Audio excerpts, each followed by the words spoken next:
Il y a tellement de clichés sur les États-Unis, j'ai l'impression qu'on en a toujours la même représentation, on nous montre toujours la même chose, on nous vend toujours la même chose. Donc aujourd'hui, j'ai décidé de faire quelque chose que j'ai pas forcément l'habitude de faire, c'est-à-dire partager un voyage, et j'ai décidé d'en faire quelque chose d'intéressant. En fait, l'idée, c'est pas juste de faire un simple vlog, mais plutôt d'apprendre et de vous partager plein de choses sur les États-Unis, et notamment sur Boston et New York pour ce voyage. Nothing but the sun moving through the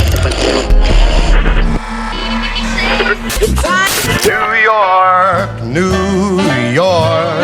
Et la première étape de ce voyage, c'est donc Boston. Boston, c'était l'une des villes les plus importantes des 13 colonies britanniques aux États-Unis avant l'indépendance américaine. Et à l'époque, c'était déjà une sorte de capitale intellectuelle et culturelle, et ça l'est toujours aujourd'hui, notamment parce que la ville abrite parmi les meilleures universités du monde, à savoir Harvard et le MIT. Et pour commencer cette visite, j'ai décidé de suivre le Freedom Trail, c'est-à-dire le chemin de la liberté, pour découvrir quelques sites intéressants de la ville. J'ai donc suivi ce petit chemin de briques rouges, je me sentais un peu comme Dorothée, vous savez, dans Le Magicien d'Oz, sauf qu'elle a suivi les briques jaunes, et j'ai découvert un peu Boston, ses alentours, etc. Je trouvais que c'était super joli, surtout pendant l'automne, et surtout c'était très calme. En même temps, il était genre 8h30, 9h du matin, puis avec le décalage horaire, je m'étais levé assez tôt, mais vraiment les couleurs de l'automne étaient magnifiques, il y avait des citrouilles partout. Comme c'est Halloween ici, j'ai vu pas mal de maisons décorées, c'est assez sympa à voir, mais là je viens de tomber sur un endroit terriblement américain. Je suis littéralement tombé sur un concours de déguisement de chien, c'était adorable, et après j'ai vu une décoration d'Halloween qui m'a un peu intrigué. Je viens de m'arrêter devant quelques décorations qui sont assez particulières parce que historiquement, elles racontent un événement qui est extrêmement important dans la culture bostonienne, la Boston Tea Party. C'est un événement qui s'est déroulé en 1773. À l'époque, la ville était encore sous domination britannique et elle se faisait livrer des centaines et des centaines de caisses de thé par bateau. Et évidemment, le thé, c'est un symbole de cette domination britannique. Donc un jour de 1773, donc je me rappelle plus la date exacte, il y a une soixantaine de Bostoniens qui sont discrètement montés sur ces navires britanniques et qui ont jeté à l'eau près de 342 caisses de thé. C'est donc ce qu'on appelait la Boston Tea Party et c'est resté un peu le symbole de la révolte américaine contre la domination britannique. Je vais me lever parce que je suis quand même sur le trottoir. Après ce petit interlude, alors j'espère que vous avez appris quelque chose, j'ai continué à me balader et je suis arrivé jusqu'à cet endroit, je suis même monté tout en haut de la tour, c'était beau mais c'était un peu intense comme montée. Après ça, je me suis dirigé tranquillement vers ma première activité proprement culturelle, c'est-à-dire le théâtre, pour voir cette pièce. On ne sait pas forcément, mais Boston c'est aussi une ville qui est hyper riche culturellement et notamment il y a beaucoup de théâtre. Donc j'ai voulu tester ça et j'ai trouvé un truc un peu étrange qui s'appelle Nassim, c'est un dramaturge iranien et chaque jour il fait jouer une pièce avec un invité spécial. Aujourd'hui c'est Imari Paris Jeffries qui est président d'association à Boston. Honnêtement j'ai pas vraiment compris ce que j'allais voir, mais on verra bien.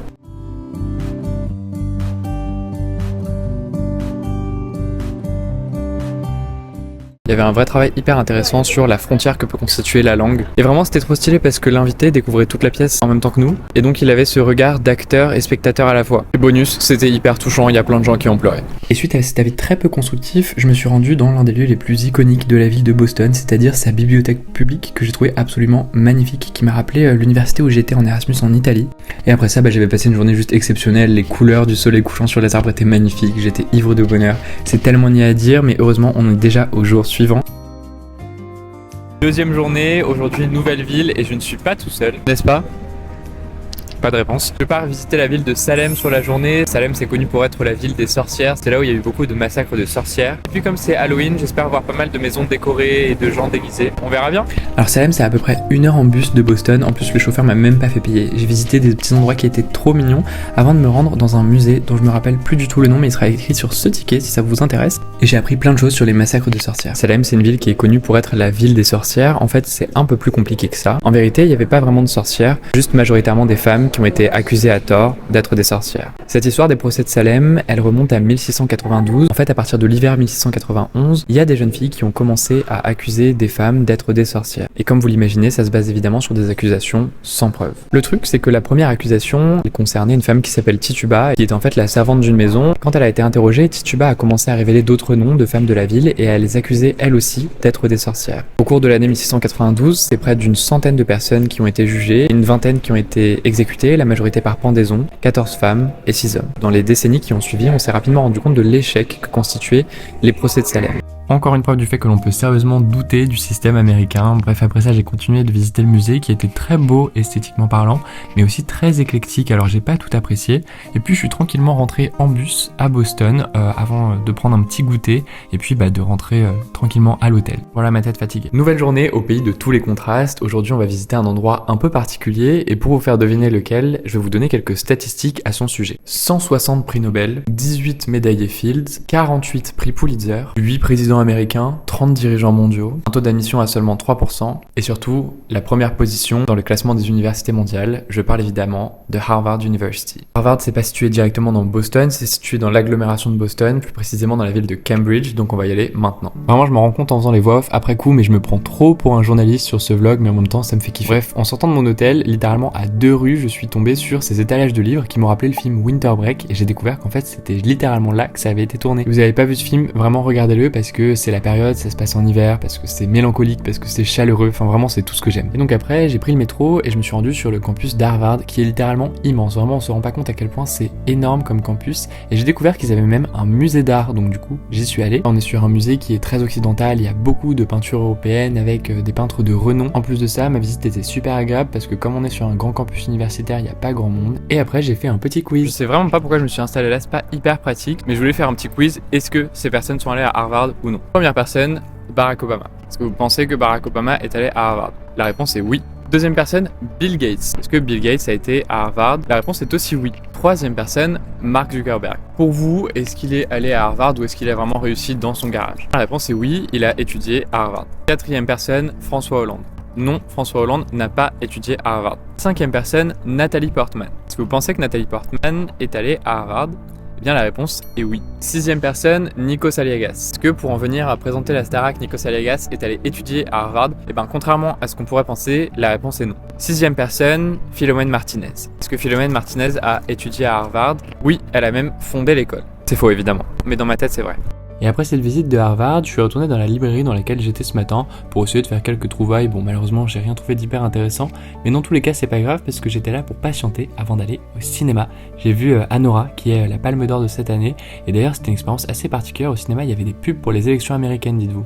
Ok, alors je viens de sortir et je sais pas si c'était étonnant, décevant, sympa. En tout cas, ce que je sais, c'est que c'était pas jouissif. C'est l'histoire d'une prostituée à Brooklyn qui rencontre le fils d'un oligarque russe et du coup, ça cause pas mal de problèmes dans sa famille à lui. Je m'attendais à assister à une forme d'apothéose, un amour absolument extatique et en fait, j'ai été assez déçu par le fait que la prostitution prenne toute la place devant la nature ultra tarifée de leur relation et que tout le pouvoir qu'il y a derrière cette famille soit un peu effacé quoi. Et c'est sur cet avis très peu constructif que se termine mon séjour à Boston, puisque dès le lendemain matin, j'ai traversé Chinatown pour me rendre à la gare. Je peux donc dire que j'ai pris le train pour New York, ce qui est assez magique comme phrase à dire à mes yeux, mais ce qui est encore plus magique, c'est ça, c'est d'arriver, de voir les gratte-ciel au loin, un peu comme le rêve américain qui se dessine. Et en descendant du train, j'avais qu'une seule envie, c'était de manger un vrai bagel new-yorkais. Donc voilà, j'ai réalisé ce rêve qui m'a coûté seulement 26$ avant de rejoindre mes parents qui venaient d'atterrir et de les retrouver à leur hôtel, parce que je faisais la surprise à mon père d'être ici. Vous comprendrez pourquoi tout à l'heure, mais avant ça, le soir même, je me suis rendu pour la première fois à l'opéra, le Metropolitan Opera de New York, pour voir Aida Namar, qui est un opéra argentin. Je voulais juste admirer la beauté de la salle avec les lumières qui s'élèvent quand le spectacle commence. J'ai beaucoup aimé le spectacle et en fait là, on est déjà le lendemain. 9h du matin, je suis à Central Park, je bois un petit café et c'est une nouvelle journée qui commence au pays de tous les contrastes. Pour aujourd'hui, j'ai toujours pas défini de programme, je sais que je rejoins une amie à 18h. En attendant, j'ai envie de retourner et de vous montrer un endroit que j'adore à New York, qui est la Villa Albertine. Et pour ça, il faut que je traverse Central Park, où je suis actuellement. Je sais pas si on voit très bien, mais ce que je trouve vraiment phénoménal avec Central Park, c'est que là, je suis au cœur de New York, et que c'est extrêmement calme, il y a personne, on est totalement coupé du bruit de la ville, on pourrait croire que je suis vraiment en forêt quoi. En fait non, je vois dans le retour qu'il y a quelqu'un qui arrive derrière moi. Bon, je vais partir.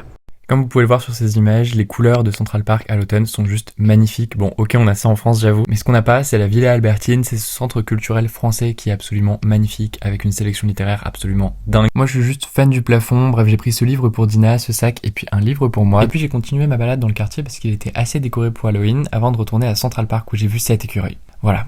Vraiment juste qu'on s'arrête un petit peu sur lui parce que je crois que c'est mon plan préféré de tout le vlog. Je suis de retour à Central Park et je me suis dit que ce serait sympa de vous donner quelques fun facts à propos de cet endroit. Alors ça n'est pas le plus grand parc de New York, mais pourtant c'est le parc le plus visité des États-Unis. Ça reste quand même très grand, dites-vous que c'est plus grand que Monaco. Autre fun fact, acheter l'espace qu'occupe Central Park a coûté plus cher qu'acheter l'Alaska. Autre fun fact, c'est l'endroit le plus filmé au monde, c'est l'endroit qui est crédité dans le plus de films. Voilà, je sais pas si c'est si fun. Bon sinon tout à l'heure à la Villa Albertine, je me suis acheté un livre de Françoise Sagan qui est l'une de mes autrices préférées, Aimez-vous Brahms. La Villa Albertine c'est vraiment l'un des endroits que j'aime le plus au monde parce que c'est collé à Central Park, c'est une librairie française qui est magnifique à l'intérieur. Bref j'adore cet endroit et si vous passez à New York je vous recommande 1000 fois d'y aller. Pour parler un petit peu de ce livre, je suis trop content parce que c'est tout Sagan. L'histoire d'une femme qui s'appelle Paul, qui est décoratrice de mode et qui est délaissée par son amant. Elle a presque 40 ans mais elle est un peu dans sa quête. Oula, il y a un enfant qui passe derrière. J'espère retrouver dans ce roman ce que je retrouve habituellement chez Sagan, c'est-à-dire de la tendresse, de l'ironie et surtout de la lucidité.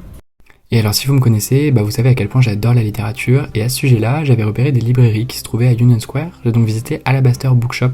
J'ai rien trouvé là-bas, mais après je suis allé à l'équivalent de Gibert en France. Alors là-bas ça s'appelle Strand, il y a plein de rayonnages avec des livres neufs, des livres d'occasion, des sélections de malades. Donc j'ai fait quelques trouvailles avant de retrouver justement Dina, qui est une copine du lycée. Voilà, on la voit ici. C'était juste fou de se croiser à New York. Enfin en fait c'était pas si fou parce qu'on avait littéralement rendez-vous ensemble pour voir Roméo et Juliette à Broadway avec Kit Connor et Rachel Zegler. C'était une adaptation de la pièce originelle de Shakespeare, mais vraiment version très 21e siècle, et c'était exceptionnel. Ah, et je précise que si elle est tout ensanglantée, en fait tout va bien, c'est juste que ce soir-là c'était Halloween, elle était déguisée en Norma Desmond. Alors on est allé voir la fin de la parade d'Halloween, c'était assez impressionnant le monde qu'il y avait, la musique qu'il y avait partout dans la ville, c'était génial, et alors là je vlog tellement vite qu'on est déjà au lendemain, où je me retrouve dans le Queens, plus précisément dans le quartier de Flushing Meadows, pour déjeuner asiatique et me rendre au Queens Museum of Art. Bien sûr, qui je retrouve là-bas? Dina.